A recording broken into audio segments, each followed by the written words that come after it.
All right. So our lessons are that's our first lesson done. How was putting for everyone?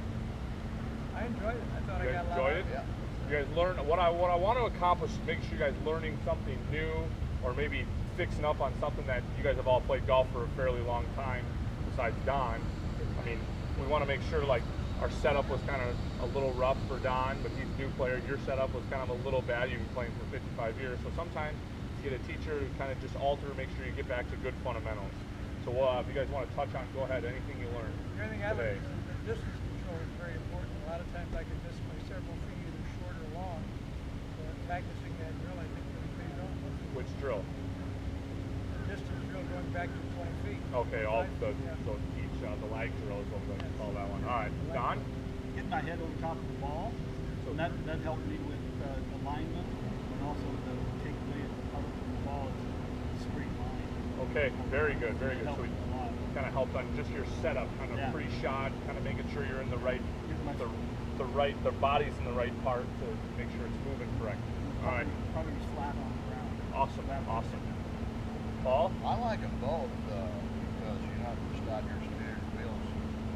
You have Both drills, you kind of create like there's a goal in mind that we want to achieve, which kind of helps us. Like when we get done with golf, we want to make sure, okay, there's a goal. I mean, most of the time you guys step out there, okay, I want to make sure I break 80 today. I want to make sure I break 90. I want to make sure I break 100. Makes sense? There's always kind of a goal that when we go home and tell our wives, like, you know, okay, I played good today. I didn't play so good today, but there's a goal in mind that kind of determines what was good and what was bad. And I think the drills, what you touched on, you like that there's a goal in mind, which is always good for golfers. Wally?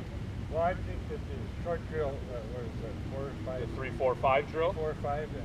The important thing I learned was that you have to read a little different from 3, 4, 5. You got to make sure that it's a little different putt. So you take your shot routine instead of being. Yeah, so I mean, what I did notice about some of you guys, sometimes, like some of you guys were doing your pre-shot routine, some of you guys were kind of just like, all right, what I like to call is drag and swinging. You know, when you never see guys on the range, they never get them. I'll give you one tip. I mean, I went to a PGA tournament this year. Jason Day, #1 player in the world. You know how many times he did his pre-shot routine on the putter? You know what percent of the times he did his pre-shot routine when he was putting on the green? 100%.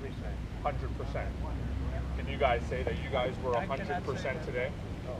So it takes an incredible amount of discipline to do what he does, but you see that he's the best of his craft. And I think that's the short lesson. That's what it teaches you. That you just don't go up there and bang it. No, because once you kind of start, maybe if you're one of those guys that line it up with the line, you know, you can make sure the line's pointed right. I know that I have to do that for myself in order for me to complete it. Otherwise, I got no chance if I'm dragging and swinging. All right. Well, I want to thank you guys. I will see you guys tomorrow. Okay. For chipping, we'll get after it. All right. Make sure you guys go home and practice this. I know you're going to go home and grab a snack and then come back out because I know you guys really want to keep working on this. Okay. All right. I thank you guys. Appreciate it.